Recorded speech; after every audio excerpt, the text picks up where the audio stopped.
Welcome to the show Gold Squadron Gays. It's the podcast where two Star Wars loving gays talk about and review their favorite Star Wars content while also being gay as hell. I'm your host, Bradley Brower. I'm your other host, Charles Rogers, and I'm on my laptop this week. Same microphone, just I'm on my laptop. So if there's a slight sound quality difference, that is why. Bradley, we're going to talk about an episode of TV, but really quickly before we do, you had an experience last weekend, which is why we didn't record. You and I had this experience together. What did we do? We went to Disneyland. We did. So I had been to Galaxy's Edge before. Bradley, that was your first time. So let me ask you now, what do you think? What did you think of the experience of Disneyland? So I've never been to Disneyland before. I am a Orlando-only patron. I've been to Disney World plenty of times, but I've never been to Disneyland in California. So when Chris from Dark Side Divas told me, I think a while ago, we talked to him about this, like, oh, you should come out and see it. And like, it would be a good thing for everybody to like kind of meet each other and have a good time. And I was like, yeah, maybe, and it just kind of worked out in our schedules that I was able to come out to California for a few days. And I was mostly there, obviously, just to visit friends and stuff. But I took the opportunity to go to Disneyland just because why not? And then also Galaxy's Edge for the first time because I haven't been to the one in Walt Disney World. So essentially two birds with one stone. I was like, let me just do Galaxy's Edge and Disneyland all once. It's different. Because Galaxy's Edge is in Disneyland. Correct. Like, you have to, but yes. It's definitely different. So the scale is what's the biggest difference, I think. People don't really realize that like Disney World is 4 different parks. Like it's huge. It takes more than a few days to do all of it. You can't do the park hopper and do all 4 parks in one day. I mean, you can, but you can't. You know what I mean? It just takes hours. And there's so many people at Walt Disney World. It's insane. The tourists that are in Walt Disney World versus Disneyland is like tenfold more. Like it's crazy. But overall, I thought it was good. I liked it. It's a lot smaller, but it was fun. Galaxy's Edge, though, really impressed me. That was the one thing that I was the most impressed with. Maybe just because it's the newest thing, essentially. Like, it's the most... I mean, I know it's years old, but it's still technically, in terms of, like, the parks, Galaxy's Edge is, like, the newest, like, just overall aesthetic, like, thing that they've implemented like world-wise into all these parks. And so I thought it was just really well done. It felt like I was on Batuu. Like that's just what it felt like. It was so cool seeing everything. All the attention to detail was really nice. And then the rides were fantastic. I went on all the rides. I did Smuggler's Run. I did Rise of the Resistance.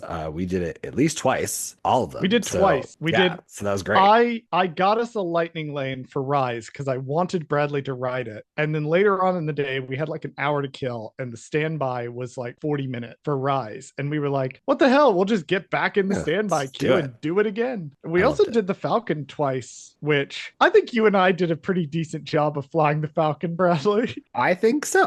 Well, our first time we did it, we had 20% left, whatever that means. This was when you and I did it because you flew both times, but I did fly both gunner times, on the second time. The second time we did a lot better. And I think it's because I kind of had more of a feel of what I was doing. I think when they first throw you in and you don't know what you're doing, like, I don't know how to control it. I couldn't quite figure it out. And I was doing the up and down the first time where I guess I just like couldn't connect my brain that like down is up and up is down. So like that was throwing me off, I think, the whole time. Yeah, they invert the flight controls, which is what makes it weird. And it takes you a minute. That kind of messed me up. To like figure it out. Right. That you have to go up to go push forward to go down and you push back to it's a little confusing. I wish they would let you choose. I wish there was a setting you could toggle to be like, but we got further on both times than I had ever seen before. Like, hey, there you go. Because we got one at the end and I was like, I have never seen this before at all. we got farther the second time around because it stopped and then I was like, oh, that was fun. And then you were like, yeah, like there's different outcomes to this. And I was like, oh, I did not know that. Like, and so I just assumed it was like, they're just playing a video in front of you and that's it. Like, I didn't realize it's like a literal video game where you have to like get past certain checkpoints. Yeah. And because the first couple of times I had done it, like we didn't get very far because I wasn't very good at it. And so I've just never really done it after that. I've been like, okay, I flew the Falcon. It was cool. Yay.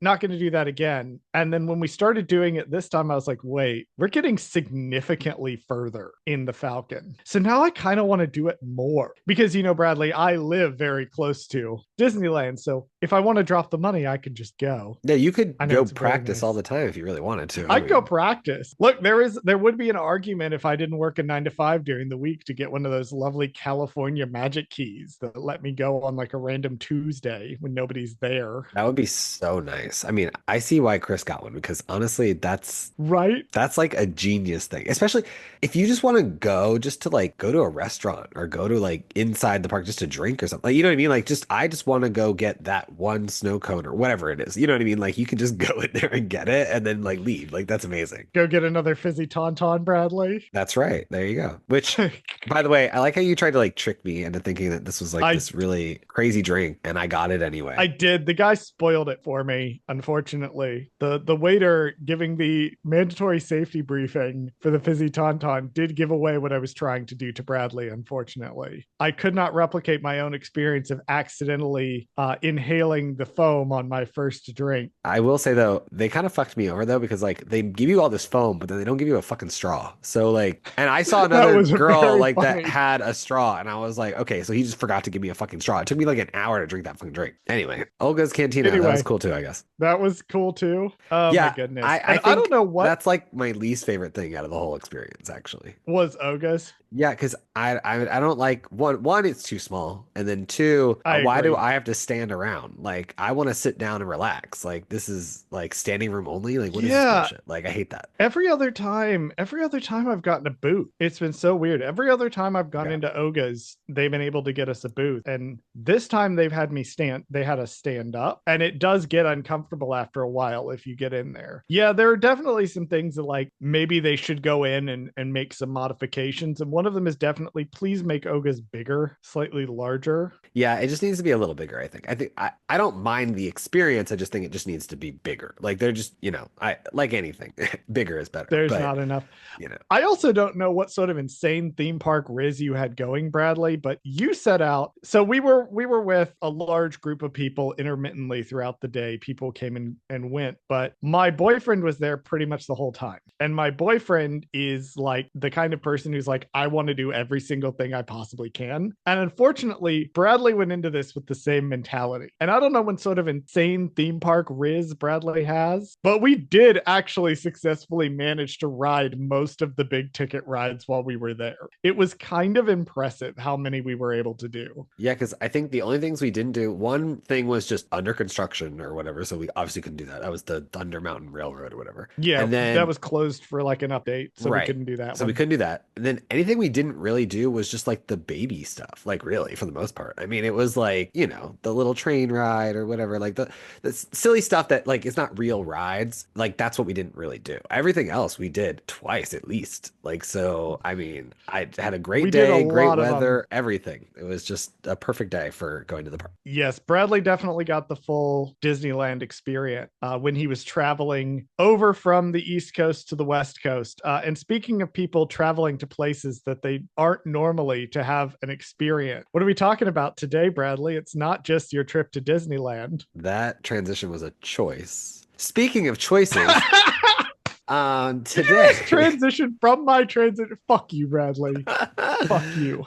Today, we're talking about The Acolyte, Episode 7, Choice. Bitter Truth is Revealed. Charles, what's one thing you liked about this episode and one thing you did not? One thing I liked about this episode really was the relationship between Soul, who's just a knight in this episode, and Indara, who is a Jedi Master in this episode. I really liked their interactions with each other. I thought they were super great. One thing I didn't like about this episode, I didn't like that we were also getting May stuff. I felt like if you were going to split this half and half, we should have seen. I get why at the end of the episode we have to do like all the other May stuff where they spoilers for the end of the episode, I guess. May does watch Anastasia die.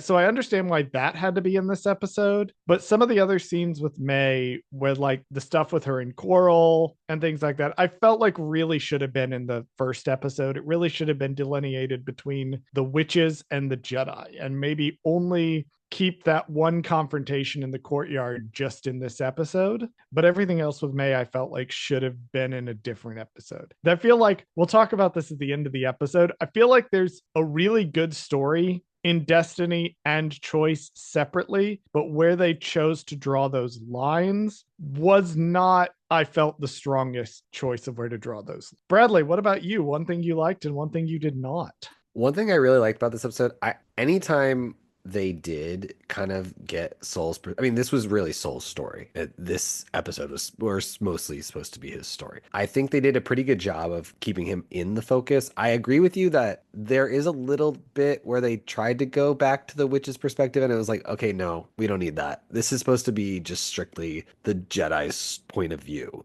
And I really liked when it was that. It was pretty strong. I don't know if I agree with like Soul's character choices as much. Like, I feel like a lot of it was he kind of makes decisions where he's like, oh, I just think that the girls are in trouble, but why? Like, I didn't feel like we got enough of an explanation of like everything he did just felt random. It didn't feel like a real choice or a real thing. Like, I was more on Indara's side the whole time because she was like kind of like, what? Well, we don't care about witches. We don't care about like other stuff. We're Jedi. We only care about what we're supposed to be here doing. I don't care about these little girls. So, or like, there's a lot of stuff with Indara and Soul that we'll get into. I just felt like she like the whole time was like the choice. The thing that I liked most really was really her this whole time. Every choice she made, because as a character, she was the one thing that like made sense the whole time. What I didn't like about this episode, I didn't like how it wasn't connected to the other episode. I like how this episode does such a good job of showing us the other perspective, but I kind of want to watch it all together. I thought it was like such a nice, like it's really weird not watching it together. Hint, hint at another thing that we'll talk about later. Hint, hint. Well, man, that's an interesting point there, Bradley. Why don't we put a pin in that Okay, for a little bit, and we'll revisit the concept of looking at this as one linear story as opposed to two perspectives on the same story. And why don't we dive into this episode? Section 1. 16 years ago on Brendok, Jedi Masters Indara, Jedi Knight Soul, her Padawan Torben, and the Wookiee Kelnaka study the planet once thought lifeless but now thriving, on a mission to find a vergence, a concentration of force energy that fosters life. Next day, they split up to cover more ground. Soul travels alone on a speeder bike and is drawn to a bunta tree. Here, Soul finds two children which he observes using the force. Realizing they're not alone on Brendok, Soul contacts Master Indara via comlink to report the discovery. So my very first note, my very first question is about Torben's age. Because originally I so much associate this character with this actor with Tommen Baratheon. Yeah. That when I first watched this, I remember we had that question in like back in episode 3, like how old is Torben actually supposed to be? Like, is he a teenager here? And is he supposed to be in his 30s, like early 30s in the Right. next episode, like in episode 3? Well, I was listening to a Legends novel on audiobook yesterday. Okay. Actually, while I was at work, I was listening to the novel Outbound Flight. And Outbound Flight pointed out to me that Obi-Wan Kenobi was about 25 and still a Padawan. Okay. And the character of Lorana Gensler in Outbound Flight is about 22 and comfortably still a Padawan. So I was like, I wonder, just for later scenes that will happen in this episode, Okay. I wonder if like Torben is supposed to be his actor's age. And so I went to go look up how old Dean Charles Chapman actually is. Right. He's 27 now. He would have been about 24-ish when this episode was filmed. I would argue that whenever it's hard with young people, right? When they're playing on screen, they're usually older playing younger is usually what it tends to be with the younger under 30 kind of mark. So I would say that he's probably in his, if he would either be in his early 20s or he's late teens in this. That's what timeline. I'm thinking. I put him at about 21, 22. It also makes a certain scene that happens later in the episode just still very uncomfortable, but a little less uncomfortable if you're thinking that he's like somewhere around the age of 20. So that's what I just have to operate going forward. Although Torben is kind of a little shit at the beginning of this episode. Yeah, maybe it's just because of like I'm not trying to like generalize like his character, but like his kind of whiny behavior throughout this episode. That's why I kind of put him more younger, only because like That's what I felt like. like I feel like a teen or like a late teen would act like this. I don't think a young adult necessarily would act like this. Like he kind of acts more so like at early college. Like he's very like, ugh, I don't want to be here, like kind of thing. Like you know what I mean? So I don't know. It's hard to say. Yeah, he's definitely like he cannot be older than 22. No, I This man wouldn't. cannot be Yeah, older than no, 22 for sure. years old. No, I think he's somewhere between 20 and 22. Indara mentions a great hyperspace disaster. Bradley, I don't have to explain the great hyperspace disaster to you. You've actually read Light of the Jedi. That's weird. Like it's so she says it happens 100 years ago. Is that what she says? It's something like that. Which Something is along those about lines. when the great hyperspace disaster I just love occurred. that I knew what that was. I didn't have to think about like, oh, I have to like look up the lore. Like, what was the great hyperspace disaster 100 years ago? And da, da, da, da, da, da. I just knew it, and I can Nope. keep watching. I love it. This planet definitely got nuked by an emergence. So, for those of you who are not Bradley and have not read the High Republic books, the Great Hyperspace Disaster is the event that actually kicks off the plot of the High Republic Publishing Initiative. It is a ship that breaks apart in hyperspace, and when the pieces of that ship like slow down enough to emerge from hyperspace, they are still moving at near hyperspace speed. So they are crashing into planets and other celestial bodies at nearly light speed, and it is just a mess. Clearly, one of these hit Brindok and turned it into a big, barren nothing. Wasteland And then of nothing. suddenly, life is here. Right. I wonder what happened that caused Wonder life what to appear here. happened. Well, Indara tries to guide Torben to this in the first of what will be a recurring theme of this episode, which is Indara being correct about everything. When she tells Torben not to center on his anxieties, a lesson he should have listened to the rest of this episode. It's almost like another person was being really annoying the whole entire episode and telling him the opposite of whatever Indara was trying to teach him the whole time. Yes, it's almost like Torben was susceptible to people validating his worst impulses in order to validate what he's feeling, even though what he's feeling is not something that he should be clinging on to. Anyway, Soul then explains just flat out why they're there and why it's important. God damn it, Soul. When he talks about a virgin. Hey, Bradley, you want to know about virginces? Yes. So, from Wikipedia, I'm quoting here, quote, a vergence, sometimes described as a force nexus, a nexus, or a locus, is an unusual yet naturally occurring concentration of force energy localized around a place, object, or person. Now, we have heard the term vergence before. The first time it is ever identified as a vergence is in The Phantom Menace. Yes. With the Qui-Gon birth reports to the of a council. He child. says, yes, I've encountered a vergence centered around the boy. He was immaculately conceived by the will of the Force. Well, yeah. So that's where we've heard it before. Now, it is a little tricky to see where the concept of a vergence has occurred before, since because Anakin is a vergence, Wikipedia has chosen to simply cite every appearance of Anakin Skywalker Okay.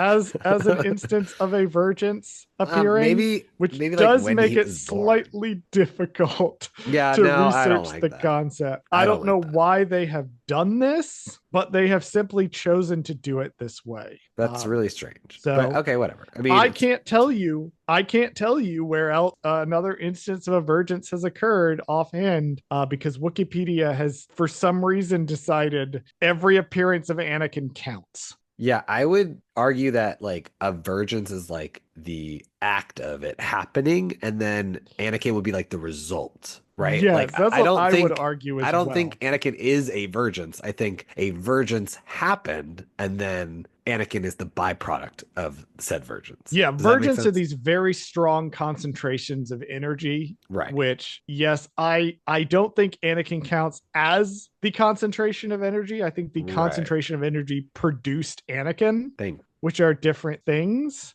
But the important thing is it was in the Phantom Menace. Okay, cool. And that's And where we first heard it now before. it's in the Acolyte. So yes, in the Acolyte, we are finally getting like it explained to the audience, if you only watch the visual media, what a Vergence actually is. I like that.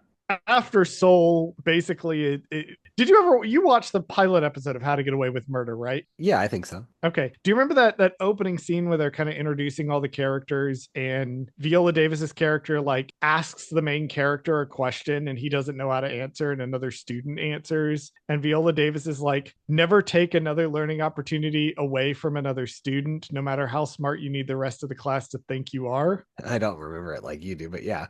Well, because it's the perfect pilot and I've watched it like a dozen times. Right. After Soul kind of does that to Torben, Indara kind of pulls him aside and's like, maybe don't do this. And she says something that I would just want to bring up here. She says, do not confuse, because he says Torben's unbalanced. And she says, no, your ass is unbalanced. Right. Quote, do not confuse Torben's feelings with your own, end quote. Yeah, Soul has just been fucked up since the beginning because he straight up is trying to worm his way into Master Indara's teachings with her Padawan, and then he's like doesn't feel good about being there, so he's like projecting onto Torben, and then because Torben's an easy like thing to grasp onto, right? A Padawan is something very like, oh, there's someone who's inexperienced who probably doesn't want to be there anyway on this mission. It's probably and he's going to wear his emotions on his sleeve. Right, exactly. So it's easy for Soul to be like, oh, look, see how he doesn't want to do those things or he doesn't want to be here, blah, blah, blah, blah. It's like, I think maybe you just don't want to do these things and you don't feel the same way. Like,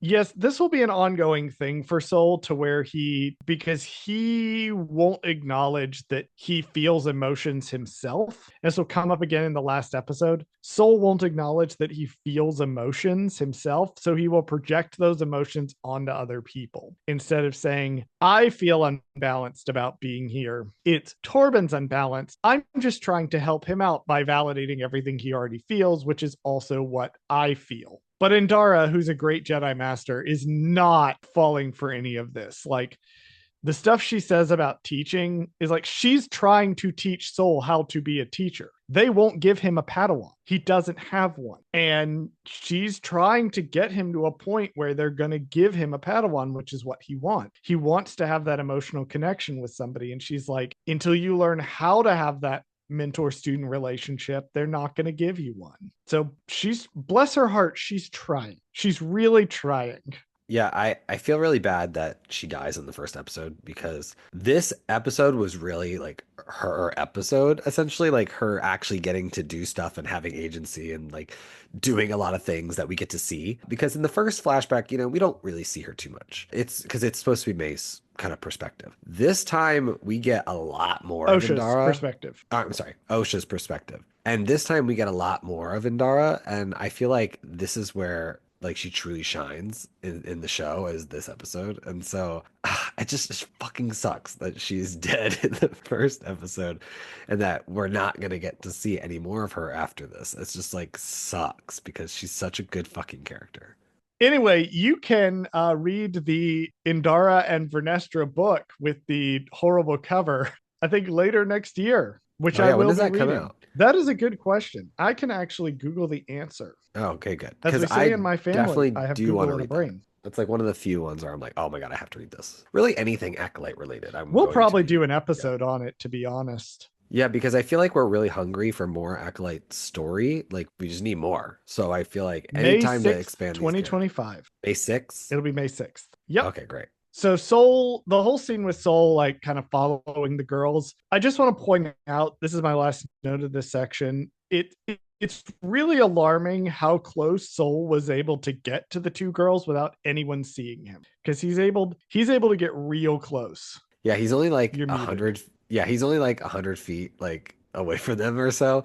And then even Coral kind of like is freaking out when she kind of comes up on the girls because she's kind of like, oh my God, you're out here by yourself. Like who knows what's going on out here? Like, but I think by this point she might already know that the Jedi are there. So I think that's probably more so why she's freaking out. Because remember later on they say like, oh, we've been monitoring the Jedi. Yes, if you were to watch scenes intercut together, then you would notice that she has a conversation with Anastasia about their scouts watching the Jedi as they go. Right. Like immediately after this when they get back. If you were to watch everything in chronological order, Sure. you see that they're actively watching the Jedi and they've sort of lost track of them. They think they've moved their ship inland, but they really don't know where the Jedi are. And Sol was like this close.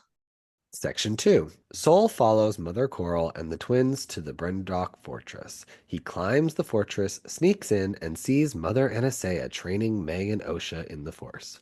At the top, he witnesses a group of witches performing a mysterious ritual. That night, Sol briefs the Jedi about the Force cult, suspecting they are witches. He expresses concern for the girl's safety. The Jedi set out on speeder bikes to the mountain fortress. At the gate, Kelnaka slices the elevator controls, and Indara plans to investigate alone, warning of potential provocation.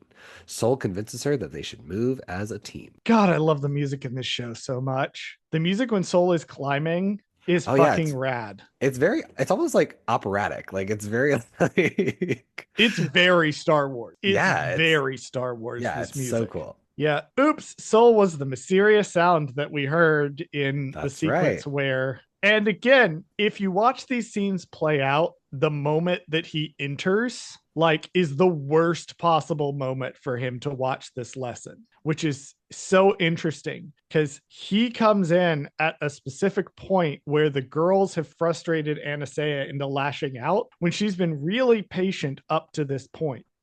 Every single moment that he witnesses throughout this entire thing where he's spying on them, essentially, he only sees the bad stuff or stuff that looks bad on the surface, right?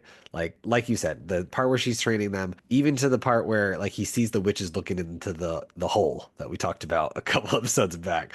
It's just like he doesn't ever get the full picture. No, and I have a couple of notes down talking about the scene where they're talking in the conference. Sol makes a ton of assumptions Yeah. about this culture based on like 3 observations that he made. He comes back to the camp they are clearly an evil dark side cult Of that are course. holding these girls. And it's crazy. And Indara's like, dude, what the fuck is Yeah. wrong with you? Throughout the episode, Indara does kind of try to be like, well, maybe that's just their culture. Maybe that's just what they do. Maybe that's just something that happens. Like, and there'll be different instances of it, but she's very much like in the line with like, there are other cultures, Soul. Well, and one interesting thing too is like certain parts of what the conclusion Sol draws, like he'll draw the conclusion that Osha doesn't want to go through with Ascension. He's actually right about that. Right. He assumes that something dark and unnatural is going on there. He's kind of right about that. Like there's some weird, messed up stuff. And that's the interesting thing about this culture clash that's happening between these two,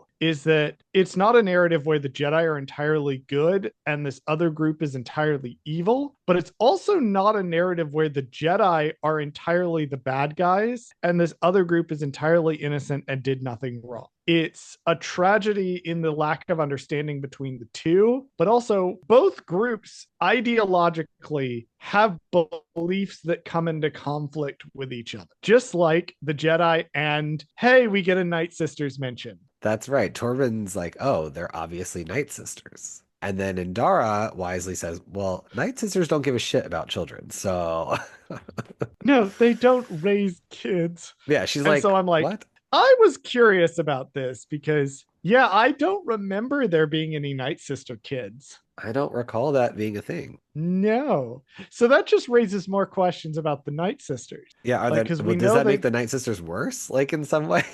Like, well, because like, how do they get more new Night Sisters? Are they all recruited? yeah, If I so, guess why they do would they have to all be. look the same? Well, I guess because remember in Tales of the Empire where when everybody dies in the Morgan episode, in the very first one, like she loses Yes. her quote unquote magic, right? And so the markings on their face go away and like, their skin returns to normal. I think that's kind of like what more so it is. It's more like they just have to I keep recruiting them. it's interesting because I wonder if, well, I don't know, because Morgan talks about the Night Sisters like she grew up with This them. is true. Like she talks about them like she hasn't known anything else. So like I But maybe don't she is a know. unique, she probably has a unique experience though, because her mother was like the leader of the clan, right? So No, I don't know. she was like part of Talzin's group. Oh, were they? I think so. I I'm don't pretty sure know. there's only one clan of Night Sisters. Oh, is there really? Okay. Yeah. I just, well, no, because there's the Mountain It's just Clan, and really then there's the, different. So those are witches, but they're not Night Sisters. There's different witches of Dathomir. oh. You're right. There's Night more Sisters, than one. yes. The actual Night Sisters is just under Mother Talzin, I believe. Correct. Like that's Yes. just its own, That's the it's Night their own Sisters, and club. that's one big group. So I'm like, Yes. do the Jedi just not know that they raise kids because the Night Sisters are like smarter and figured Mm. out how to not let the Jedi know about this? Are the Yeah, Night and Sisters very careful about having? Is this like a Benny Gesserit thing going on? I've been reading all the Dune yeah. book. I would, well, you know what it is? It's the same thing as how we're being stupid about the difference between witches and Night Sisters is the same reason why Torben I immediately bet you the goes Night Jedi also Sisters. is stupid about the difference. No, it's You the know same what? thing. That's Like, fair. yeah. And see, this is how this happens to Soul in part because he doesn't understand the witches of Brindok at all. And he also leaps to conclusions without all the information. So they leap to conclusions and then they leap onto the speeders and head over to. I noted here, I don't think it was mentioned in episode 3 that this building that the witches have come to inhabit, they didn't build it. Right. It was a It's mining site, mining facility or something. Yeah. which leads me to two questions. One, what happened to the people who were mining there originally? And two, why is there a giant evil force hole? And could these things be connected? They could be, or I think you can just even go back to what we said earlier, which was there was a hyperspace disaster. It ruined all life on the planet. And then, so whoever was there, I'm assuming miners of some kind were there. There was some kind of mining Probably all got fucking murdered. group. Yeah. Yeah, they all died. And then whoever or however the convergence happens, whatever that is, however that happened in the hole. And then the hole is Look, just the site. I don't know. lots of exciting things probably happened in the hole. Like, who Who knows? knows? Who knows? This series of episodes has given me so much interesting food for thought as to what to put on my Grinder profile now. I say these things just so Bradley can roll his eyes in the Zoom call, and I can see him mentally debating if he's going to cut that line out. The Jedi arrive, and Indara's like, I'll go in alone. I will talk to them. She is also notably the only woman in the group of Jedi. Right, which would have been perceived as probably less threatening than 4 Jedi Yes. ganging up on the 4 Jedi, 3 of them are men, and one of them is a Wookiee. right, Like, which is already she points intimidating out by that'll itself. be threatening. She points out that'll be threatening. Soul convinces her to let the whole group go just because I think he wants to go. Yeah, he just And wants it's to go. no, you should have let Indara go. The interesting thing about these episodes and the reason they are a tragedy and the reason they are what they are is because you can see people on all sides of this. Like, I'm bagging on Soul, but because this is his episode, but Anastasia fucks up, Coral fucks up, May and Osha definitely fuck up. I mean, they're kids, but that does not absolve them of their actions not having consequence. And so we see all of these moments where people, even with good intention, make mistakes. And this is one of those moments. If they had let Indara go in alone, she could have handled the situation probably much differently and with a much different vibe than what Right. winds up happening. Yeah, it's just a series of unfortunate events that just keep happening over and over again. And to be fair, it's not bad up until this point, except for the fact that Kalnaka decides to break into their house. He's like that alone, like they didn't invite you up, right? If they had invited them up, they're like seen them at the gate and been like, why are you here? You know, blah, blah, blah. We just want to talk, you know, no big deal. Like that would have been one thing. The fact that they go out of their way to slice the panel and break into the elevator, like that alone, like they should have killed them. Like, why did you break into our house? Like, what? That's the Because first Soul's also mistake. freaking out. Soul's freaking out because he's like, oh my God, they're going to do the rite of ascension, whatever that is. Yeah, he doesn't even know what it is. We Like, have to yeah. stop them. Like, he doesn't know what it is. He Right. just assumes it's bad because he saw some ominous Latin chanting over a giant hole, which is just a normal Saturday night. So you need Sure. to stop being so judgmental. Good God, man. Section 3. The Jedi enter the courtyard. Master Indara introduces them, but Mother Anastasia asserts her authority. Coral accuses the Jedi of trespassing. Indara apologizes, and Anastasia, skeptical, uses telepathy to toy with Torben's mind. Anastasia tempts him with his desires, especially his longing to return to Coruscant. She causes his eyes to turn black, and he collapses. The Jedi are unsettled. Anastasia agrees to restore Torben's mind only if they leave. Osha interrupts, pleading to take the Jedi's test. Indara supports her, prompting Anastasia to release Torben. She promises to have the children brought to the Jedi camp for testing the next day, and the Jedi depart. It's really interesting to me how this episode frames the witches so ominously compared to how this scene plays out in the quote unquote witches version of the scene. The Jedi are super ominous in that. And this time, the witches are coming across much more hostile, even though it's the exact same scene. Yeah, all they do is take out like the cutesy,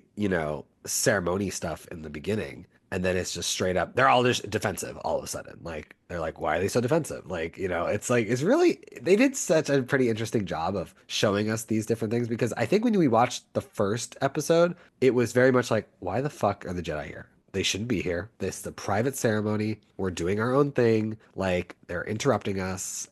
They did such a good job. I think Coral is like the main part of that because I think in the first episode, Coral was very much like you get to see her taking care of the kids, like feeling very protective of them. And then in this one, she's very like aggro. Like, she's very like, why are you trespassing? Like, da, da, da, da. Like, it seems very like, whoa, lady, we're just here. Like, relax. Like, we haven't done anything. I also think it's notable that if you watch the version of this that's in this episode, you don't see the kid Right. at first. You don't know the kids are there. Yeah, you don't even know they because you exist. watched episode 3. But Right. yeah, they don't know the kids are there. It's just the witches standing there like you were not aware. And yeah, Coral is a very complex character, and she's one that I wish we had seen more of. Agreed. Clearly one that once again was being set up to come back in some capacity because she was much more like, I will die before I let the Jedi take the children, which makes sense given how the witches talk about the persecution they've historically faced. Right. So when Anastasia is in Torben's head, she mentions he's from the planet Bonadon. Bonadon is a pretty old planet.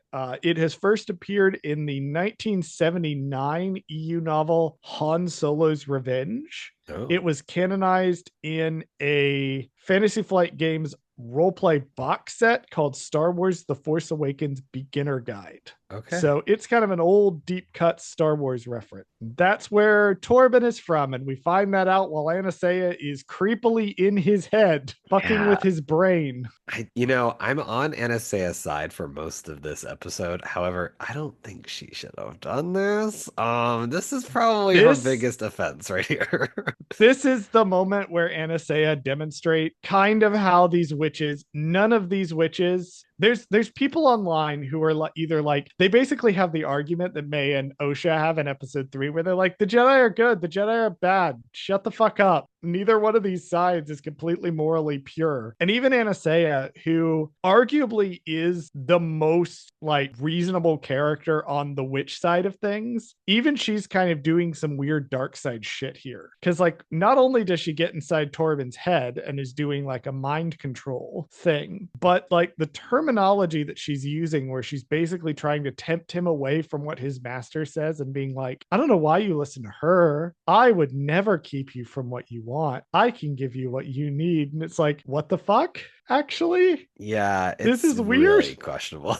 This is weird. This is really weird. And deliberately so. Like, it's supposed to be uncomfortable. No, for sure. Yeah. And I actually kind of like it. Like, I mean, like, I know it's not good, but I like the way they did it was just so good because she's trying to be tempting. She's trying to seduce him in a way. Like, it's definitely seducing him to the I don't want to say dark side because I don't think she's like, it's not true dark side stuff. Like, I mean, I think it's dark adjacent. like she's definitely like, don't listen to your master. You know, what you're feeling is valid, and you're not actually being a whiny little bitch. Like you definitely are right. Like, you know, so it's suggestive for sure. Which is to say, like, Torben, being this young guy who we find out like his parents were very poor and like sold him to the order. And like he clearly wants to do these like big important things, and he's stuck in here scanning plants for 7 weeks Yeah, for he's however like, long oh he's been God. there. And like Indara's kind of trying to give him the Yoda lesson of being like, adventure, excitement, a Jedi craves not these things, but he's much more vulnerable to people telling him, actually, it's totally normal to crave these things. And that's just encouraging him to keep talking about how much he wants to go home, keep advocating for it because he thinks that no, no, no, I want the right thing. I know better. If I can just go home, I will be happy. Like Indara doesn't understand it. It's like, no, dude, Indara's trying to teach you an important life lesson about being a Jedi.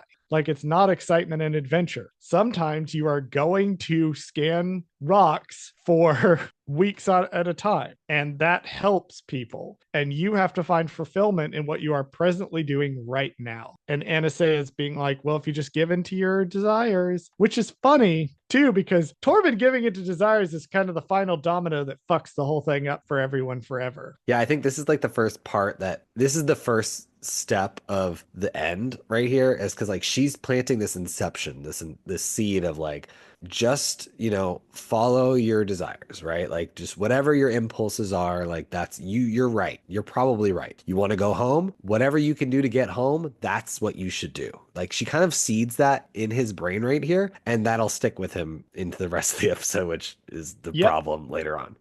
Section 4. On the Jedi starship, Sol confides in Indara about his special connection with Osha, believing she's destined to be his Padawan. Indara warns him against this, reminding him the Coven is unlikely to let Osha leave. The next day, the twins arrive for testing. In the med bay, Indara and Sol administer a Jedi test. However, May consistently gives incorrect answers. Indara shifts focus, questioning her about the previous night's ascension ceremony. Sol suggests May was instructed to fail the test and seeks permission to approach Osha differently. Indara, disturbed by May's revelation, agrees. During Osha's test, Sol encourages her to find the courage to express her true desires, reassuring her that many children join the Jedi. Indara instructs Torben to analyze May and Osha's blood samples and contacts the Jedi High Council for guidance. So, right as the sequence on the ship starts, and this transitions nicely from the last scene, when Torben's mind is released, he knows he fucked up. You could see it on his face. Cutting from that to this moment where they're in the ship hallway and Torben is sitting down and Indara is standing up and they're saying nothing to each other, but you can feel the palpable disappointment. Kaganoda, the director that you are, some of these shots are fucking amazing. And like the performances that he has pulled out of the actors, some of them are just incredible. Anyway, we've got to move on. We got to talk about this scene between Indara and Sol because I have so many notes just on this scene. Okay. This whole scene is one giant example of the Indara continues to be right about basically everything and be the only adult in the room. Because Sol is like, I feel a connection to Osha immediately. I think she's meant to be my Padawan. And Indara's like, okay, slow the fuck down. Right. Slow down. Consider all the facts that we have. But Sol just keeps going, and every word out of this man's mouth is just continuously digging the hole for himself, because he like continues to make all these assumptions about the witch culture. And Indara, as you said earlier, correctly points out like, hey, Sol, other cultures exist. You're kind of doing a colonialism right now where you're coming in and being like, yes, their culture is weird and different, and I don't like it because I have decided that I need villains for this story, and I have picked the scary people who do things differently than I do. And it doesn't help because I know part of it is May's fault only because I don't think she fully understands what ascension is. We'll get and, to that. All that shit. That makes Sol just misinterpret, right? He just instantly thinks everything is wrong. The witches are bad no matter what, because he's hearing buzzwords and things that he doesn't agree with. Also, we have to remember too, Sol has been in the Jedi Order since infancy because he, obviously was a baby when he was taken and, made into a Jedi. He doesn't know anything else but Jedi culture, essentially. So it is not strange that he's acting this way, but it's like, well, that would be bad if a lot of Jedi act this way. And then maybe they're doing this in other places. Yeah, and then he proceeds to make it even worse for himself by literally doing like a think of the children moment. He's literally like, "Oh, I am so scared for the children." And I'm like, "Dude, what?" And this is the thing, right? Indara kind of calls him out on this when he was like, "I think Osha wants to leave," which he's correct about. But then Indara says, and I quote here, "Do not confuse what she wants with what you want," end quote, which is kind of Soul's big mistake throughout this episode, is that he sees other people around him and he's like an emotional sponge because he doesn't know how to control his own emotions very well. And so he will just suck up the emotions of people around him and just feel them so very strongly. He's an Yeah. empath who doesn't know how to be empathetic. Yeah, and I think that's the biggest problem is that Osha wants to leave, not because she genuinely wants to leave. She just wants to not be like with her sister all the time. She just doesn't want to be like associated with that. Like she's just afraid of becoming a leader. Whereas Soul feels this, I guess, in her. He feels this like want to like escape and leave, and he's just instantly like, "Oh, I can help with that. You could just be my Padawan, and then we can take you away, and then you can just become a Jedi, and then like da da da da." Like, and he's just misinterpreting all the signals. Also, obviously, the Jedi are good, and the witches who stand in opposition must be bad. So clearly, this tracks. I mean, I don't know what the problem is. Oh, good grief! Yeah, Soul's a very interesting, very flawed character, and I do believe, especially toward the end of the episode, Soul's heart is in the right place, but because he doesn't know how to regulate his emotions, this is why we wind up with this situation that we've wound up. But now we have to test the girls. And we do get like some pretty impressive like questioning from Indara. Like the way Indara manages to get information out of May is actually quite impressive. That she sort of flatters May a little bit and makes her feel comfortable, and then is sort of asking her some mild questions just to like understand better, which, Indara is the only person who's trying to get new information and not making assumptions just based on some things she's seen, which Yeah, is she. why it's such a goddamn tragedy when May misremembers a quote from Anasea Yeah. and says that instead of saying everybody should sacrifice, she says everybody should be sacrificed. Yeah. I'm like, she's 8. Like, give She's her a 8 years break. old, but the Jedi they just kind of assume that she's telling the truth and Right. aren't like, oh, well, clearly this is a child. Possibly she could misremember some of the nuances of this. Yeah, and then instead of actually like talking to the adults in the situation, they're like, let's just gain all the information we can from the kids. Like, okay, like what? That's not a good way to get information. Yes, I feel like if Indara had been the one to go in originally, she probably could have gotten the witches to be like, at least kind of explain more what Ascension is and be like, no, it's our leadership ritual. It's a vow that the kids swear they're going to be the leaders eventually, and that's it. That's all that's going on here. Right, because yeah, on the Like, if nobody's you going to be genuinely sacrificed. watch it, that's all it is. Like, yeah, they get like a little magical tattoo, but other than that, I mean, it's not like that crazy. Nothing really truly magical or crazy happens that we saw, really. It's just Anastasia does a little bit of the magic and then like she gives her a tattoo, and that's pretty much it. But like you said, only Anastasia has that mark, so it's just a mark of leadership. It's not a mark of like magic. I mean, they all clearly have force powers. Like, so it's not like they're gaining any more or less force powers. They still have them. So it's just like let's just take the time to learn people's cultures, you know? Yes, and then maybe then we can look at some parts of this that like how are the twins created, which we'll get to in the next section, that maybe we do need to have a conversation about. Another thing about the sequence between the Jedi and the girls when they're testing, I just want to give a particular shout out. You pointed out earlier this was really Carrie Ann Moss's episode. Like this is Indara's episode. The constant cuts to her face with the micro expressions Like, I don't think we appreciate enough how good of an actress Carrie-Anne Moss actually is, because a lot of Indara's character does not come from what she says.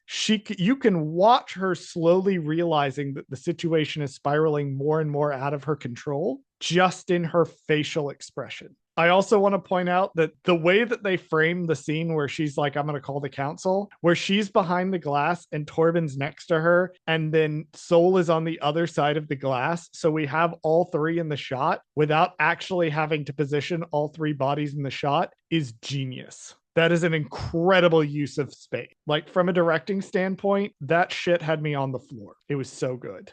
Section 5. That evening at the campsite, Master Indar arrives with news that the Jedi Council rejected bringing May and Osha to Coruscant, or separating them from their coven due to excessive Jedi interference. Sol protests that Osha passed the Jedi test, but Indara accuses him of coaching her and warns against emotional attachment. Torben interrupts with the twins' blood test results, revealing an unusually high M count, making them highly force-sensitive. He also discovers they're not biological twins, but share a symbiont, suggesting that they were artificially created through immense power. Torben races off to return to the coven, determined to secure evidence of the virgins for the council. Indara sends Sol to stop him, while she and Kelnaka prepare to leave in a starship. There are some fan theories online that are like, was Indara lying about the council, that the council turned them down? I think no. I think that Indara was telling the truth. Agree. And I think this for two reasons. Number one, that is an extremely Jedi Council move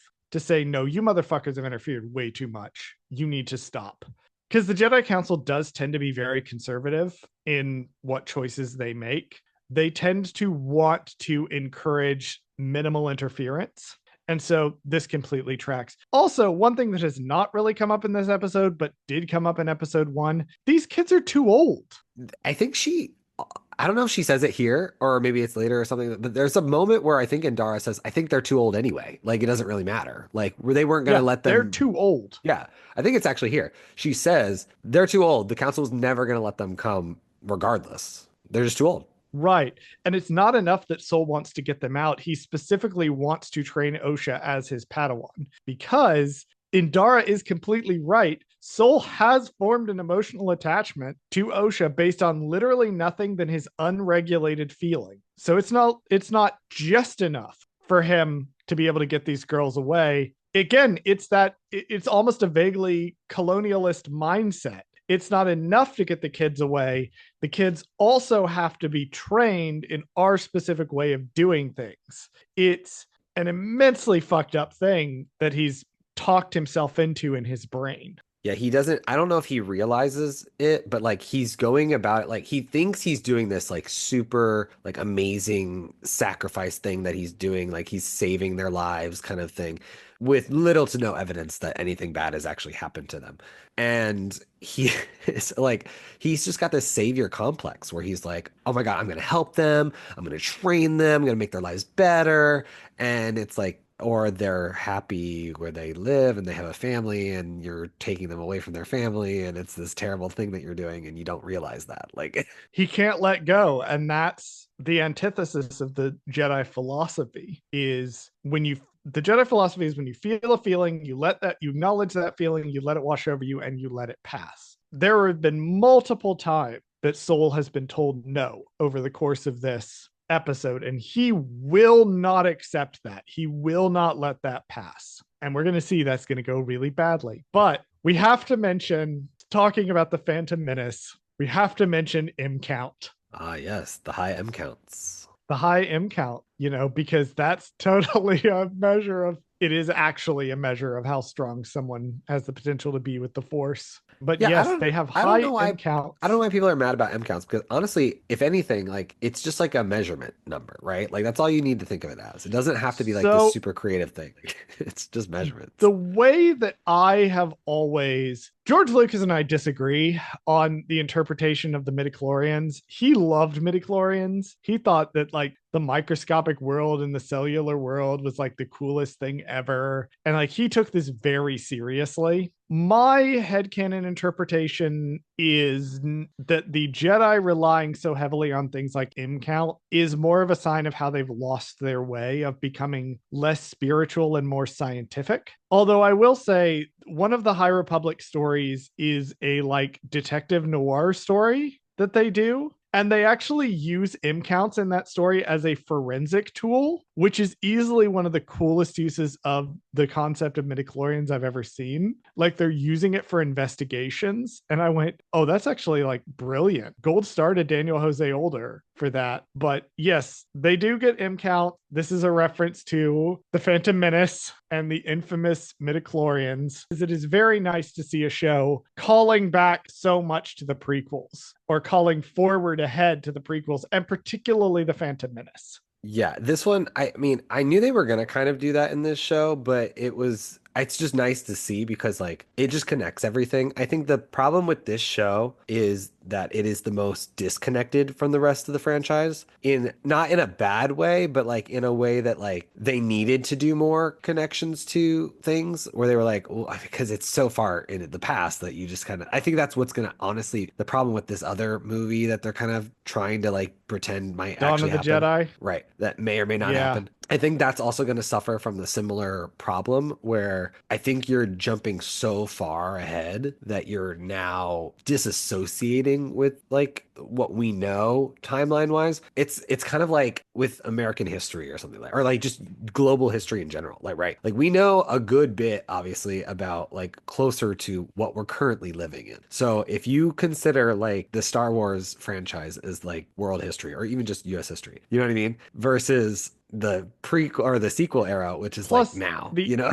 the acolyte and the acolyte and the Phantom Menace are about as close to each other, just sort of doing the math in my head, about as close to each other as the American Revolution and the American Civil War, Right. which is not as far away as you would think. Like it's actually kind of surprising if you look at American history, how few generations passed between the American Revolution and the American Civil War. But also, if you look at something like, it's also significantly pretty far away, the Acolyte to the Phantom Menace. And again, it keeps going back to the show was clearly supposed to lead into the Phantom Menace, and they didn't get more than one season. And Right. so there's some giant concepts that are introduced, like vergences in the Force, like M count, like doing weird Force experiments. There's a big old one that's going to come up in the next episode. Yeah, they were There's a clearly setting things up. big old Mune shaped thing that's going to come up in the next episode that's like very clearly this was supposed to lead directly into the prequels. And as it stands now, yes, it's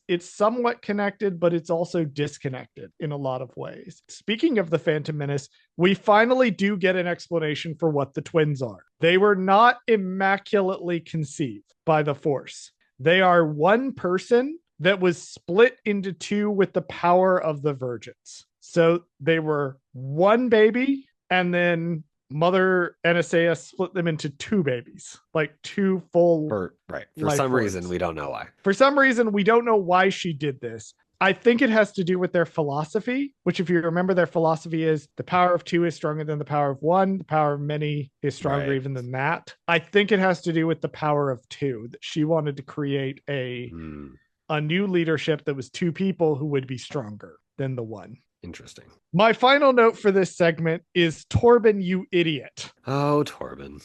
Oh, Torben. Because he's like, oh, shit. If the girls are the virgins, like proof of the virgins, if we get them, then we can get them, like, we could prove to the Council the virgins was here. You have the blood samples, Torben. That's the proof right there. That's the proof. You have it in your hands. And that's, again, the tragedy of it is if he'd slowed down and thought about things for 2 seconds, he would have realized that the blood tests were evidence enough that a virgins was there. But because he had been like latching on to Soul, and Soul really wants the girls, like he wants to train the girls as Jedi, Torben now has in his head that they need to go get the girls. But he's twisted around to his own thing, which is if we get them, we can prove there's a virgins and I can go home. Oh, Torben. God damn it, Torben.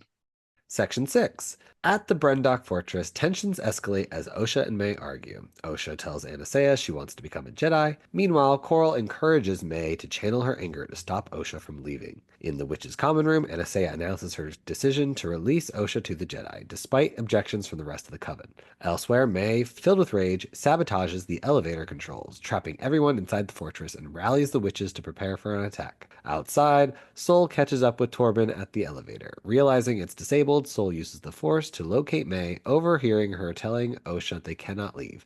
They begin to climb the fortress wall together. Meanwhile, May locks Osha in her room and sets her journal on fire. The flames spread uncontrollably, and May panics and calls for help. So Coral is encouraging May to use her anger, which is another like dark side thing. Oops. Like, feel your emotions, let them take over you, do something stupid. We'll come back to that in a second because we cut over to Anastasia having this conversation. Anastasia is one of the more interesting characters, I think, in this entire show because she's one of the characters that like makes a very strong choice. And she's presented with two options. Neither of them are necessarily great. And it basically boils down to her as a character. And we get the infamous line, right now, I choose mother. Yes, you do. All the time. Right.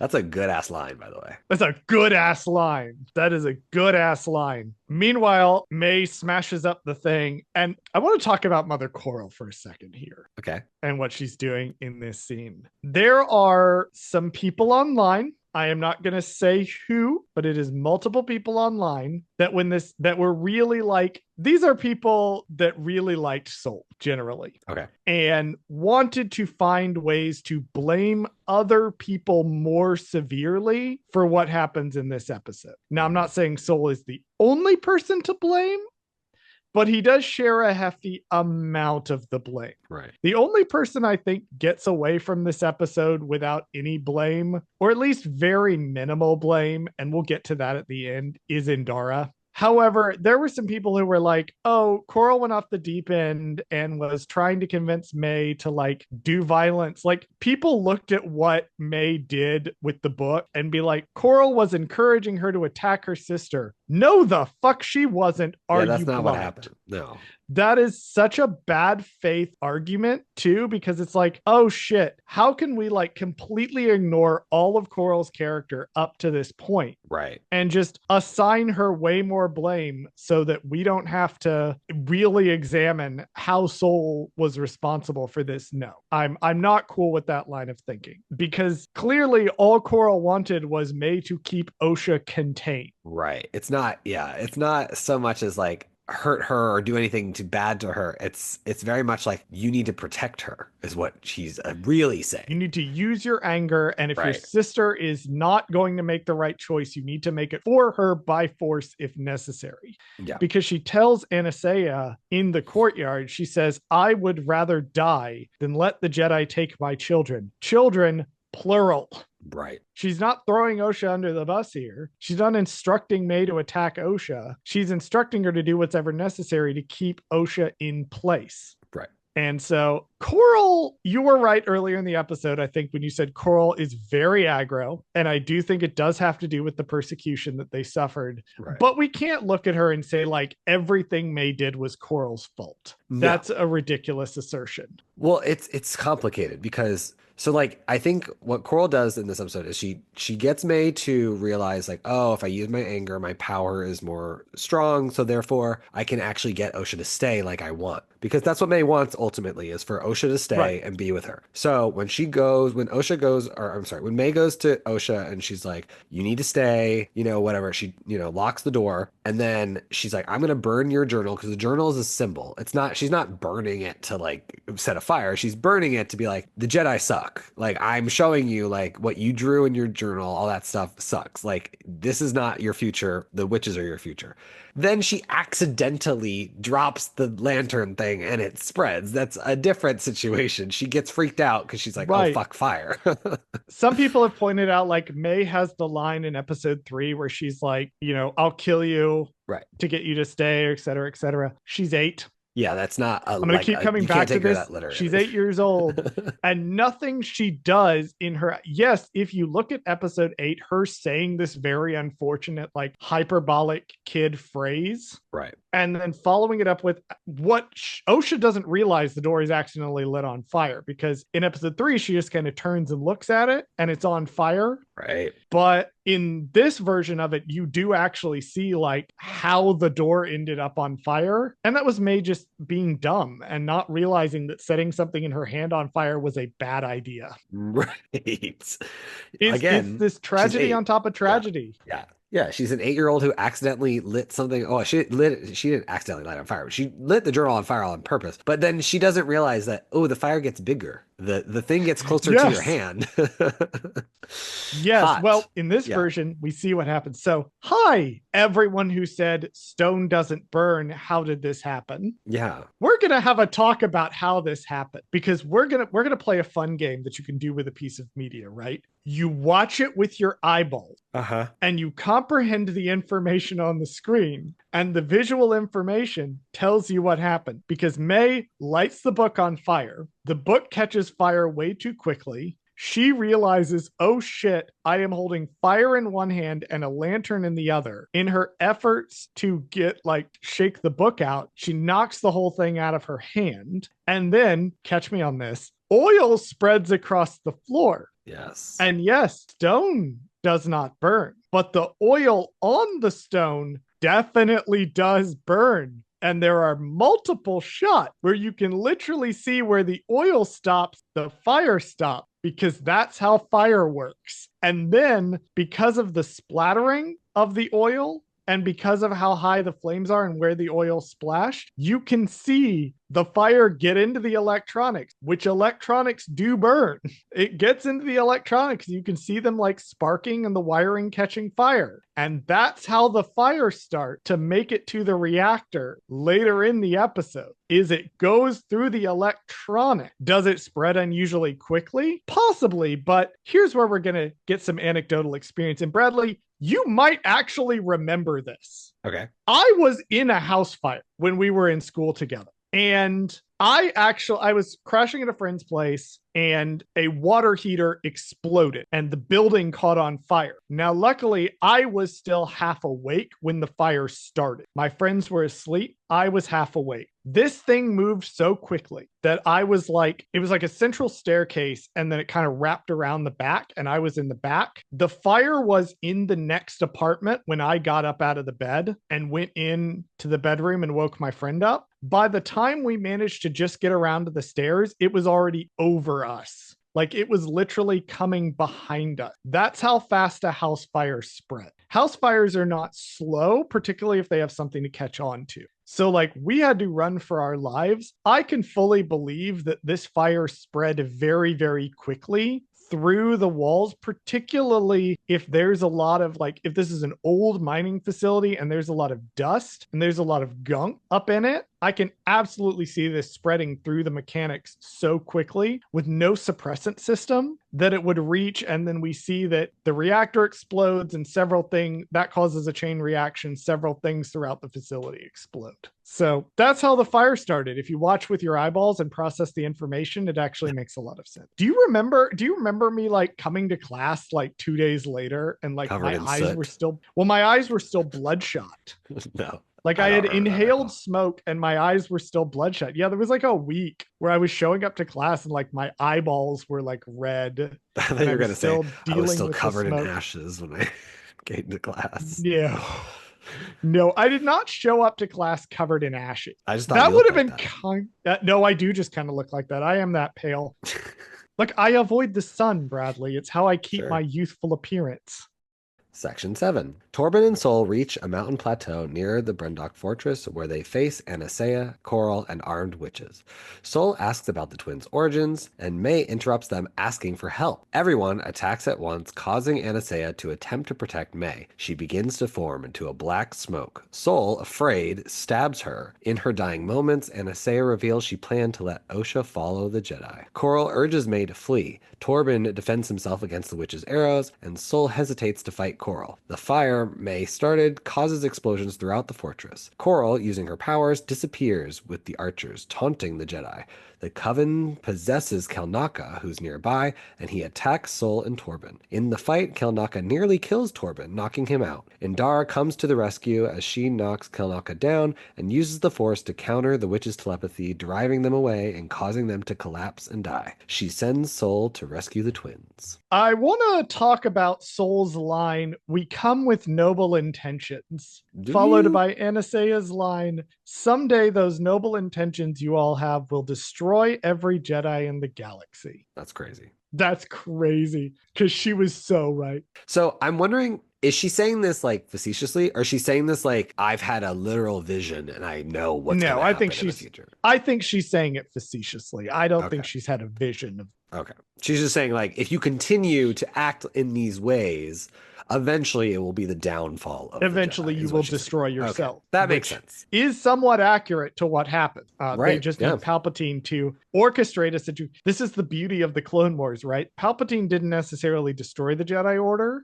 He just Right. maneuvered the Jedi into a position where they destroyed themselves. And when he pulled the trigger on Order 66, he had long since destroyed the idea of the Jedi. Anyway, Sol sees May and thinks that it's Osha. He says Osha. Yeah. He says Osha. He thinks that it's Osha, which is really important to what happens next. But it's Right. interesting that despite the fact that Sol feels like he has this strong connection with Osha, he can't tell Osha and May apart yet. Yeah, it's like it sucks because like he thinks he has this high horse and he doesn't, because it's like you don't even know the difference between these two little girls. He just like yet he feels like he does. And Right. that's the thing about Sol, part of the tragedy of his character. He believes so strongly he has this connection that all the evidence is showing he does not have. Yeah. Anyway, then Anastaea tries to save May from the combat that breaks out between Coral and Torben, and Sol fucking stabs her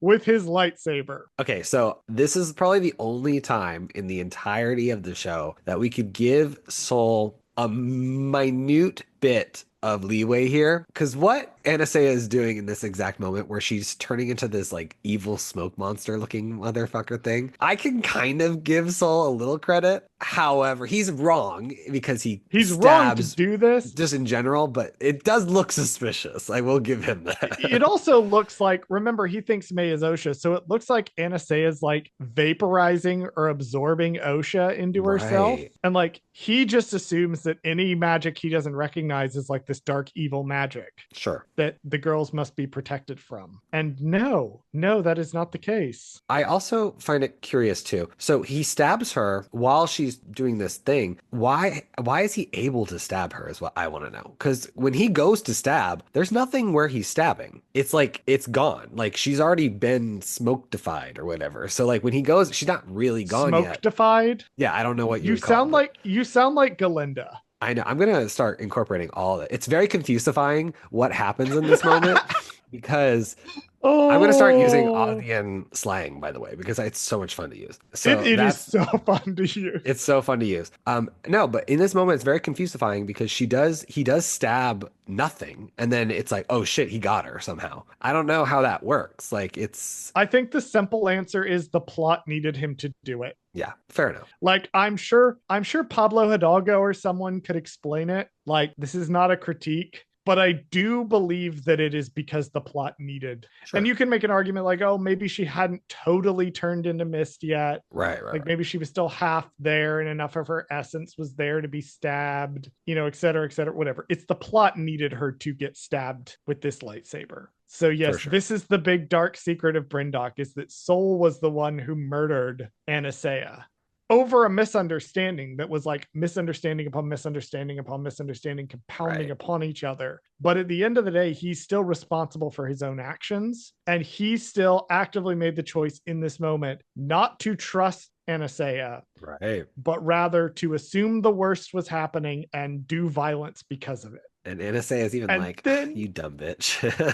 Yeah, and then she uses her dying words to be like, you stupid motherfucker, I was gonna let her go. I was gonna let her go with you, idiot. If you had just waited a day, I would have let her go with you in the morning. It's crazy. Yeah, we would have figured this out. And It's also, this is kind of where it escalates even more so that it doesn't need to. So, like, the second he kills Anastasia, they should have been like, we surrender. Like, we're done. He does it in a way where he's like, I'm not going to fight you, Coral. But, like, no, he needs to, like, give up. Like, be like, okay, we need to, like, surrender to you because clearly we fucked up. And then they just go and fight. Like, yes, Tormund is defending himself against the arrows. That's different. Like, and same with Coral fighting Soul. He's not attacking her back, but he is defending himself so he doesn't die. But he's like not trying to fight her in any kind of capacity. He should have been like on the phone with Indara and be like, "Yo, we just fucked up. we just fucked up super You hard. need to come get us. Come get me, mom. We fucked up." Well, he's trying to avoid fighting because Coral attacks him, Right. but he's trying to like he's being defensive, which is a sick fucking series of moves that he does. Like I Yeah. love the fight choreography on the show, but he's still trying to avoid fighting her. And only once the thing starts blowing up, that's when he draws his lightsaber, and only long enough to slice her weapon in half, Right. which is very interesting. Anastasia was the moderating influence here. She was the one that could have held back the situation. And the minute she died, Coral, who was left, is much more like fucking kill every Jedi I can get my hands on. Right. Right. Right. And she's also not wrong to do this. Sure. She's arguably, you just watched your wife get murdered in front of your eyes and the eyes of one of your children. Kill the people who are responsible for this. Not a completely unreasonable response. And it's actually technically they're in the right to kill them because it's like one, they not only broke into At their least home drive for a them off. second time, like this is the second time they've now broken into their house. They really, yeah, honestly, they have. And honestly, if let's say things had worked out differently on this and they had managed to kill Sol and Torben in this moment, when Indara and Kalnaka show up, they would have been like, or they, what they should have been like, would have been like, you know what? You're correct. We fucked up. We're just here to collect the bodies. We did not mean to interfere in your whole entire thing. Like, you know what I mean? Like, they broke their own rules. Like, because you're on a different planet with different people. Like, it's their planet, it's their house, like, their rules. Like, they're not part of the Republic. They don't follow the rules the same way. So you invaded their space. Like, so you deserve anything you get to you.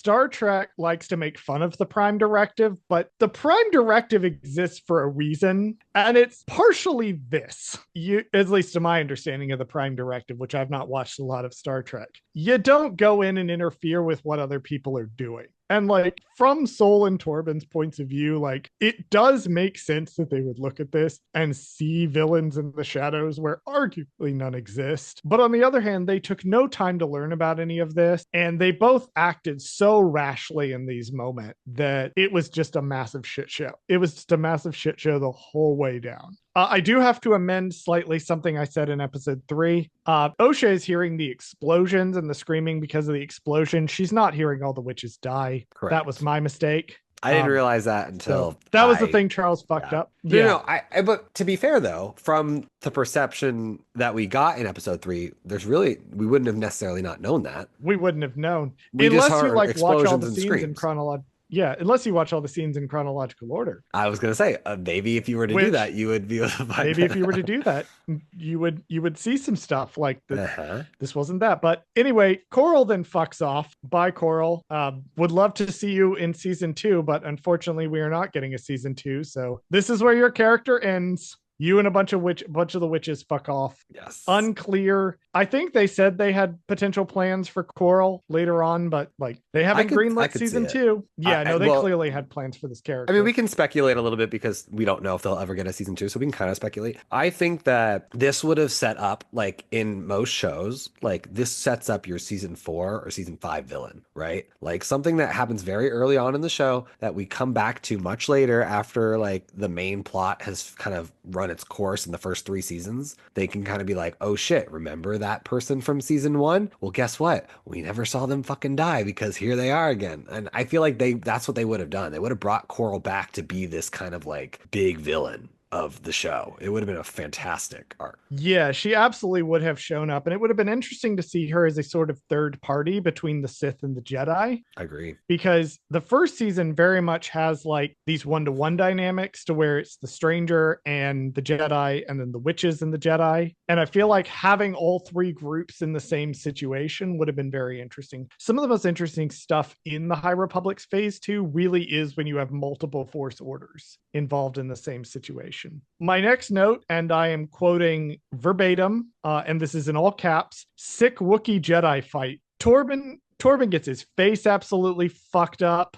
Soul's like, I love that Soul, again, with the choreography, Soul is entirely trying to disarm Kelnaka. Like, there's a bit where he leaps at Kelnaka with his lightsaber, like, activated, turns it off midair, and so that he's just striking Kelnaka with the metal. Like, it's really cool fight choreography. Also, this is the first time we've ever seen a Jedi Wookiee do anything in live action. I mean, it's really cool. In live action, yeah. Like we've seen Buryaga do stuff like in the books, and then before him, Lobaka, I think, was the Wookiee Jedi from Legends, and like we've seen Gungi in animation, but like this is a full-on adult Wookiee in the suit fighting people, which is rad as hell. Which I'm sure is not an easy thing to shoot either. Oh no, it could not have been. Like at all. This is probably very technically advanced and very hard to do. I mean, clearly they're on like wires and things, and there's there's a lot of stuff going on, but there's a lot of stunt choreography here. Like they're like a lot more than there normally would be just because of the costume limitations. So I feel like this is one of the coolest things we've ever seen.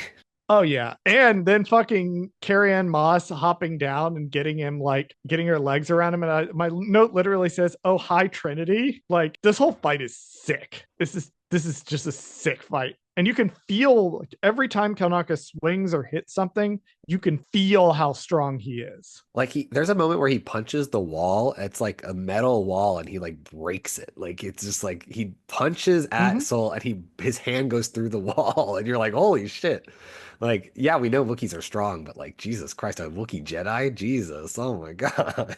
My one thing, and this would have just been a little nod for me, I was kind of looking for it. Like, I was looking to see if they would do it. There was some speculation that the reason that Kelnaka was going to like isolate himself away was because his claws were going to come out at some point.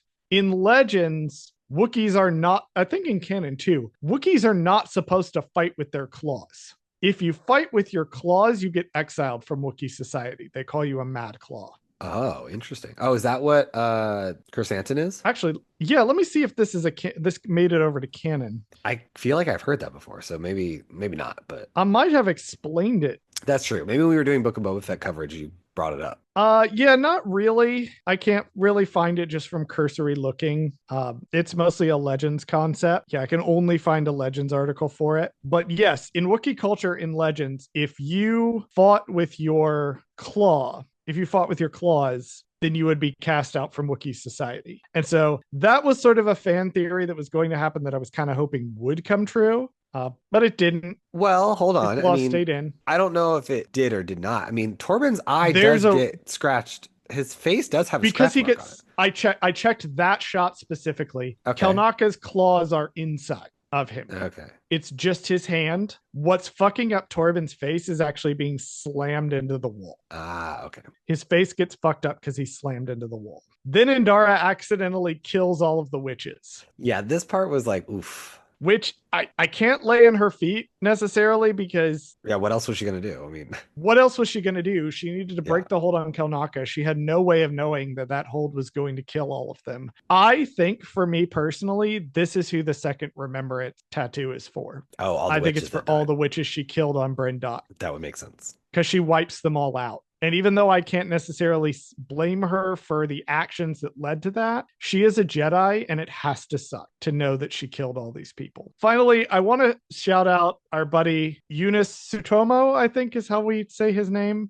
I'm not sure. The guy that's in the Kelnaka suit. Oh. He's been doing a good job of acting so far, but the shot when Kelnaka comes out of it and realizes what he's done, and you can like see the crippling sadness in his eyes, because he's not participated in the plot really at all at this point. He's just sort of hung out, made his food, and done his job, and now he's been forced to do this extreme level of violence, and the way that that's just sold in the eyes is like chef's kiss good. Section 8. Inside the mountain fortress, Osha and May are separated when the generator explodes, splitting the walkway. Sol arrives using the force to keep them up. Lacking the strength, he lets go of May's side and focuses on Osha. May falls and Osha's side collapses, but Sol grabs her wrist just before she falls into the pit. Later aboard this Jedi starship, Indara tells Kanaka to contact Coruscant while she speaks with Torben and Sol, having warned them not to interfere. Indara says they'll report May burning down the witch's fortress, causing everyone's death. Sol insists on facing the council, but Indara warns against re-traumatizing Osha by taking away her dream. She asks Sol to consider his choices, and Osha calls for her mother. Sol tends to her, and he reveals May started the fire. So yeah, Sol was there all along and fucking Sophie's choiced May. Yeah, he chose Osha over May. He made a choice. He definitely made a choice which kid he cared more about. Which, if you think about it really, like, minutely too, May just witnessed him murdering her mother. And then now he has to make a choice between the child that did not witness the murder and the child that did witness the murder. and he chooses the one who did it. The thing about Sophie's choice is that people often forget too, and not to rush to Sol's defense, but the thing about Sophie's choices too is that, like, part of the element of what makes this sort of trope in media is that both children will die if you do not choose between one or the other. And Sol really did have to make a choice in this moment. Like, you can see the strain on his face. You can see him realizing he can't hold both up. And so he has to let one drop, and he feels a connection to Osha. So down May goes. Back on the ship. Okay, so here's the tragedy of Torben's character, right? The moment where he, like, apologizes and his face is all messed up. Torben spent the whole episode wanting to go back to Coruscant. He got what he wanted, but the degree to which it cost him his own soul and his own face, his literal eye, like his literal eye, like his face is so fucked up after this. Like,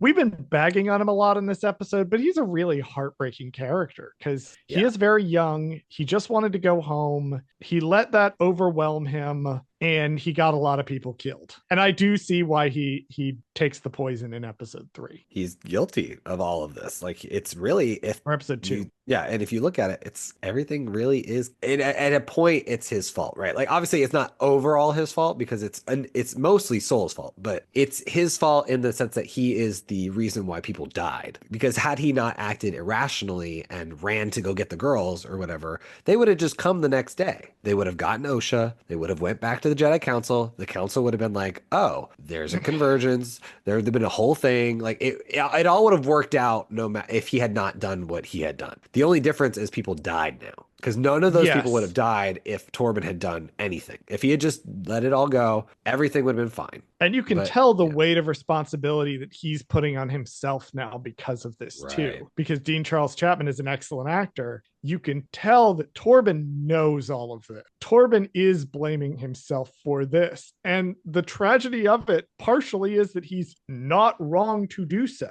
And what he's going to do is he's not going to learn from this at all, because he's never really learned how to learn anything. He's going to take the Barash vow and he's going to just cut himself off. And he's going to think that he's going to find his path to absolution there. And we know that's not the case, that he's never going to find that absolution. And ultimately it's going to be a tragic ending for him. I also like the part where Indara's like 5 seconds from beating the shit out of Sol.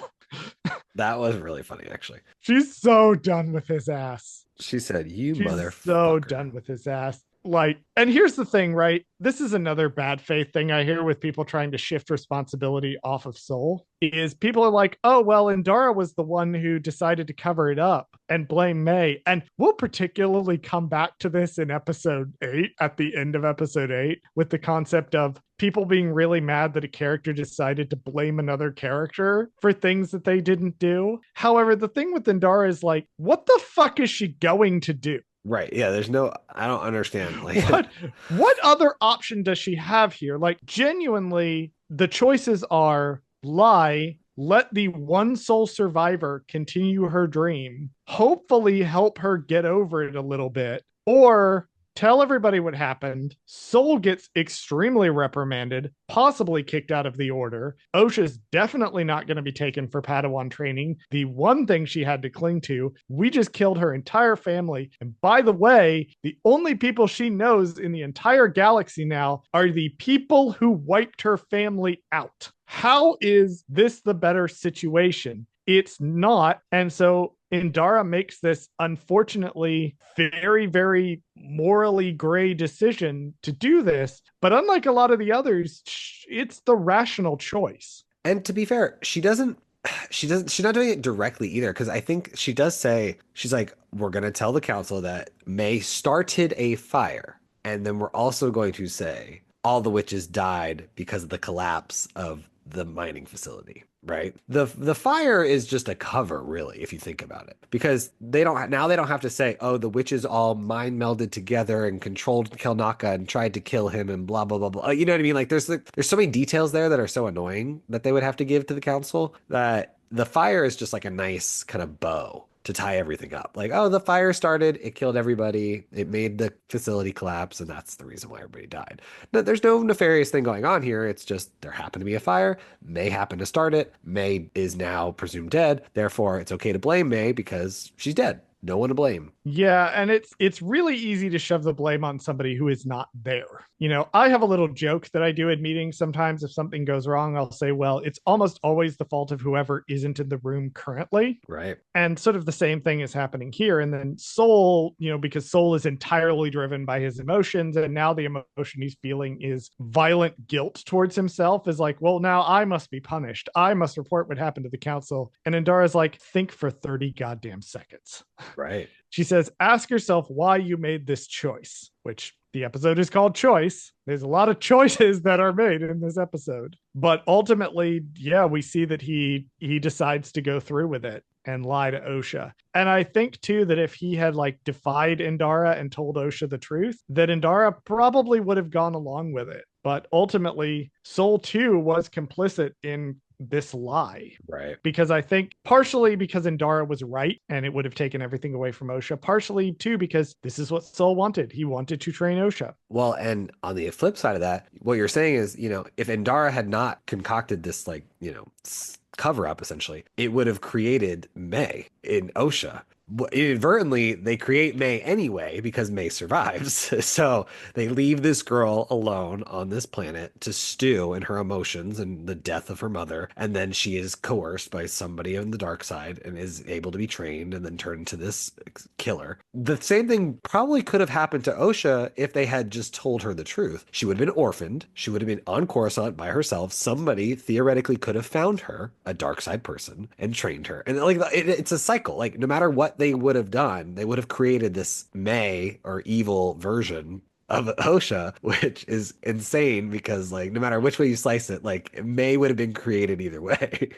And we'll see how this all plays out in the final episode of the show. But there is one more thing we need to talk about with this episode before we move on to the creative team. This episode does not end with the usual end credits music that we're used to. Right. Ends with a song. This episode ends with a song. This song is called The Power of Two, and it is by a recording artist named Victoria Monet. Now, I haven't read Victoria Monet's entire Wikipedia article, but I did just sort of look up who she was. She has had a pretty good career as a songwriter. Yes, she does.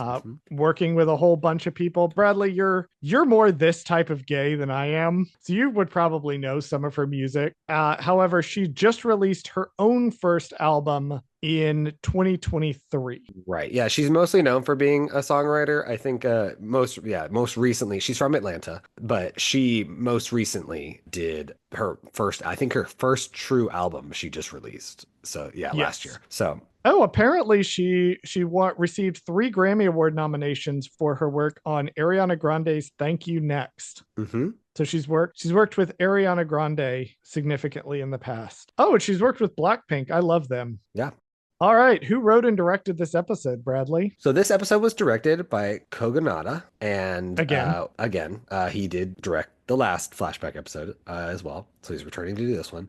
We have two returning writers of Charmaine de Gratte and Jasmine Flournoy. And then we have a new writer this episode that we haven't talked about yet, Jen Richards. Is both an actress and a writer. As a writer, she has written for a couple of small things, mostly shorts. She wrote a couple of episodes of Her Story. She wrote an episode of Threads. She's mainly been an actress. She was in The Mayfair Witches, which was the other like Anne Rice universe thing other than Interview with a Vampire, which I have not watched. Mayfair Witches. I have heard it's not as good as Interview with a Vampire. And she was also in 3 episodes of the TV show Nashville. So, Bradley, second to last thing, actually, because we have one more thing after.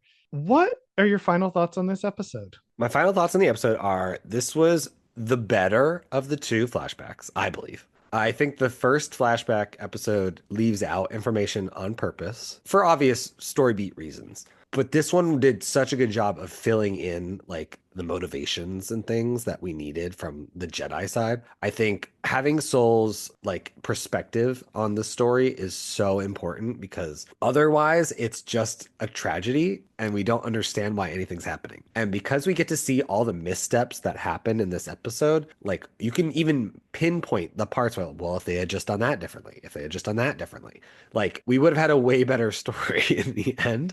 Well, in universe, there would have been a better ending for these characters. Not everybody would have died. Things would have been a lot better. May wouldn't have grown up to be evil, and it would have been this whole great situation. But I enjoy this flashback a lot. I think that this show as a whole needed this flashback really badly. If they ever did make like a season 2 or a season 3, I would hope that they would keep this same kind of format in a way where we get like a flashback and then we get additional information flashback later on in the season. I do like that because it keeps you interested in the story and it keeps you going like, well, we don't have all the information yet, so we don't understand quite what's going on.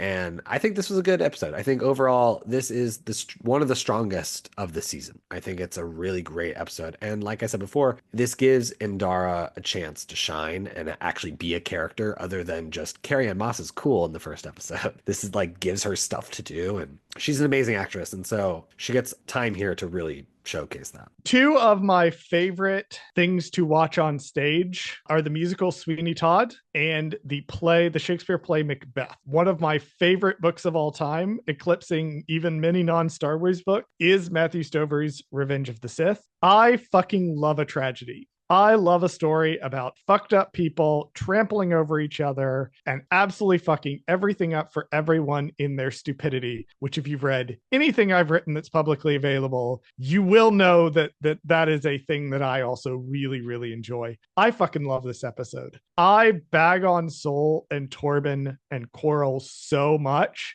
But the massively stupid decisions and uninformed decisions that each of these characters makes, these are a feature and not a bug. These are what make the characters interesting and flawed and human, and not necessarily things that are bad writing. So I really love this episode a lot. But you know what really made me appreciate the episode a lot more, Bradley, even more than I already did, was that someone who is very unemployed at the moment, decided to cut together Destiny and Choice. And we've both watched Bradley's cut of Destiny and Choice. And I think that really changed my thoughts on how this story plays out. It really does.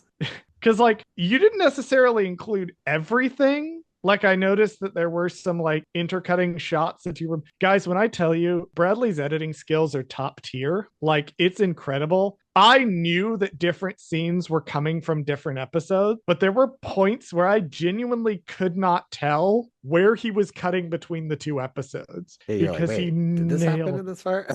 Yeah. Did this happen in this part in episode 3, or is this coming in from episode 7? Like I didn't know. And so yeah, we did watch a cut of both of them together. It highlights much more the tragedy of both groups completely misunderstanding themselves and each other, by the way. And so I've been like, I have reshapen like the way I watch the episode. So when I went to go watch just this episode by itself, like to take notes, I was like, wait, where's the scene where they do this? Where's the scene where they like it's so funny how it colored my perception of the episode because I was like, I love it as a supercut. Like when you can watch the full thing, it's like fascinating. You're just like, I wish I was really, really like solid at editing because then it would be like perfect. I mean, it's good enough, right? For like what it is. Like just It's if you just want very, to very good. for if you just want to like experience it together, I think it's a decent job to just kind of like watch it. If I was like so fucking like crazy good at editing, like I even downloaded like the soundtrack, like where they have the scenes are labeled like on the soundtrack, like what parts are what. So like if the music didn't right like line up, I could have added in the music to like fix like the transitions and stuff. Like, Oh yeah, that was one of the things that he did was like I was noticing because particularly the scene with Soul and when Soul's watching Osha and May, like he takes clips from both episodes, but he's underlined like a new score track from the yeah, that was soundtrack really so hard that to do. Yeah. it's I wish we could release this to the public, but we can't. But it was very interesting to view this as one coherent story because I do also think that that sort of highlights what we've been saying about these two episodes is that they're good on their own, but they're really great together. Right. They're really great if you can see the whole linear story of what's happening. And there's parts of it that I sort of didn't realize how things were lining up, like until I actually watched it all together. So it was really, really interesting. This covering the Acolyte has really like, I usually wind up liking shows more. And I'm not going to say that I like the Acolyte more because I already liked it a decent amount. My opinion on it hasn't really changed, but my opinion on it has deepened a great deal since we've been covering it. All right, Bradley, well, what are we covering next week? Well, next week we're covering the finale of The Acolyte titled The Acolyte. Oh boy! If you cannot get enough of Bradley and I's content in your lives, you can help Bradley keep getting work by watching shows that he is a part of, including Temptation Island, The Circle on Netflix, Married to Medicine, which just has a new season coming out. New episodes on Mondays. These are some shows that Bradley has worked on. My mind is blanking on any of the others. You can also find me on the Star Wars TTRPG podcast for Light and Dice. You can also find books I write on right now just Amazon Kindle, but we're going to do a wider release next year or the year after. Those are called Beach House Studios. They are crime thriller novels set in a gay porn studio. All right, Bradley, we're bringing the show to an end next week for the moment. Go ahead and run our socials. Thank you for listening to this episode of Gold Squadron Gaze. Did Charles fuck something up? Email us at goldsquadrongaze@gmail.com to let us know. And you can find us on TikTok and Instagram at Gold Squadron Gaze. You can also find us on YouTube at our Gold Squadron Gaze YouTube channel, where we post full episodes of this show. Finally, if you liked the show, don't forget to rate us and give us a review on your favorite podcast platform. That allows other people to find our show. As always, thank you for listening to Gold Squadron Gaze, and we'll see you next week. You're catching all I'm saying, right? Just say that last thing one more time. You're catching all I'm saying, right? Not that part. Say the last statement you said one more time.